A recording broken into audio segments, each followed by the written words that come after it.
तर महापालिका निवडणुकीमध्ये ठाकरे बंधू एकत्र लढले, मात्र निकालानंतर कल्याण डोंबिवलीमध्ये मनसेनं शिंदेंना पाठिंबा देण्याचा निर्णय घेतला। त्यामुळे ठाकरेंच्या शिवसेनेनं नाराजी व्यक्त केली। दरम्यान कल्याण डोंबिवलीमध्ये ठाकरेंच्या शिवसेनेच्या नगरसेवकांनी आज मातोश्रीवर उद्धव ठाकरेंची भेट घेतली। केडीएमसीमध्ये घोडेबाजार सुरू असल्याची खंत नगरसेवकांनी उद्धव ठाकरेंकडे व्यक्त केली। तसंच सत्तेसाठी कोणासोबत न जाता केडीएमसीत विरोधी बाकावर बसू असा निर्णय ठाकरेंच्या शिवसेनेनं घेतलाय।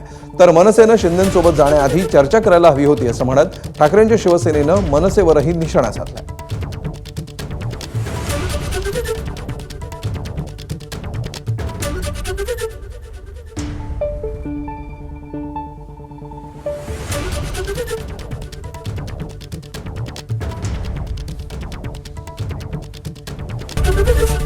एबीपी माझा, उघडा डोळे बघा नीट।